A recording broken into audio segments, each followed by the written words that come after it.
recording. Don't know why that first recording stopped. But anyway, so we highlight the 3 of these and send them over to there. We'll click on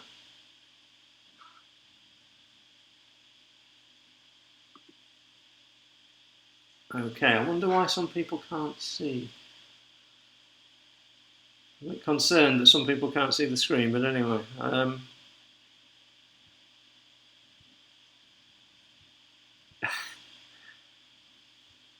wonder why you can't see. I don't know why you can't see. Yeah.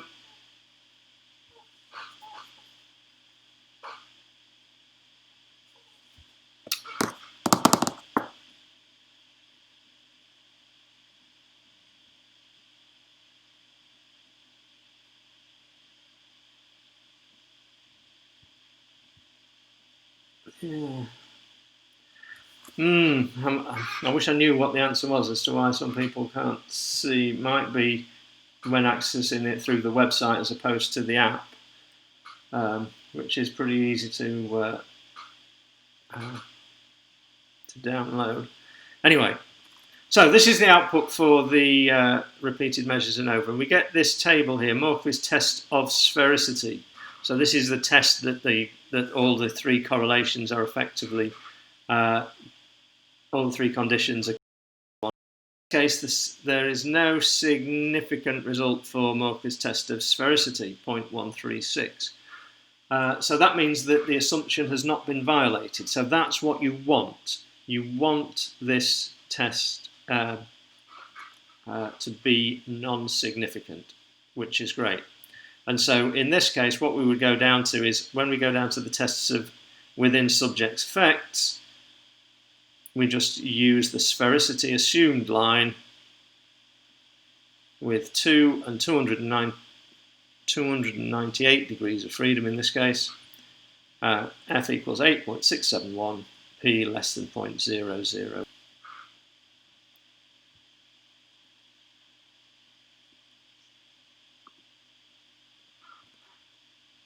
See if this is the right one. Yeah, so here is the data set again, but what I've done, yes, Mark, anything above 0.05 is considered non-significant. So in this data set, effectively it's the same data set again, but all I've done is rearrange severity has now been violated. So if I now click on Analyze General Linear Model, Repeated Measures,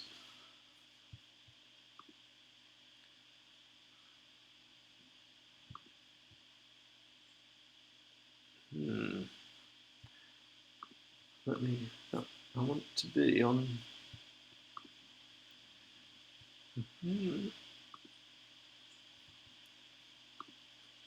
Make sure that I'm getting the right set of data going in here. Define.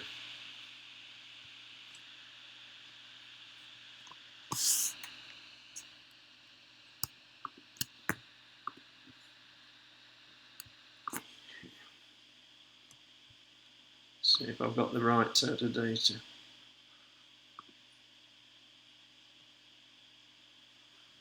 Yeah, so now I've rearranged the data a little bit.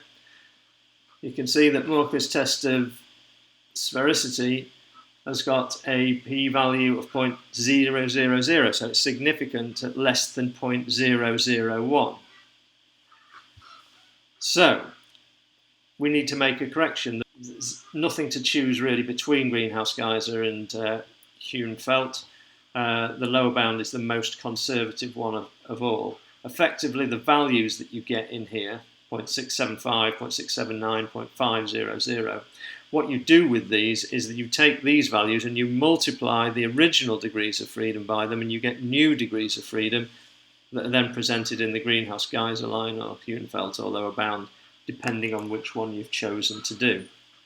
The important thing, the most important thing here is that without the correction, the test is. So what Morquis test of sphericity can do can put you in a position where you've gone from having a significant difference to a non-significant difference by making the test more conservative. And so it's always really important, if you can, to make sure that that test of sphericity is not significant. And in most situations, you probably would find that it wouldn't be significant. But when it is, you can also lose this significance. Now, actually, the effect of this correction is probably nothing like as big as the effect of the way that the calculations are done in the background anyway for the test of significance, because what you do in repeated measures designs, effectively what SPSS does, is it calculates the difference between condition 1 and condition 2 scores, and the difference between condition 1 and condition 3 scores, and the difference between condition 2 and condition 3 scores. Those differences, and it's those differences that it then uses in the calculations. And when sphericity is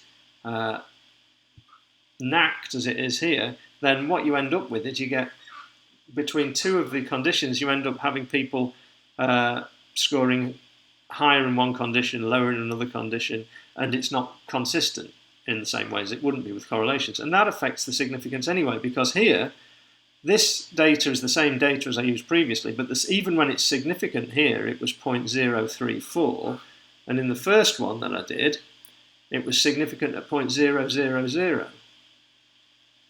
Yet the mean values, which I forgot to get up, which wasn't very clever of me, let me go back to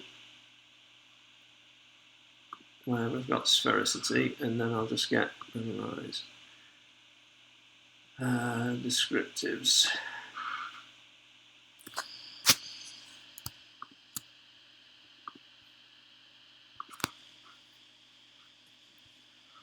Okay, so the means are 51.09, 53.07, and 46.77 for the three different conditions.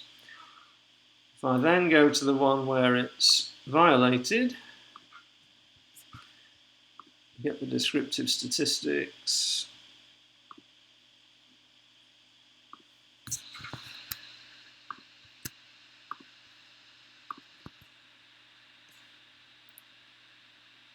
Let's go back to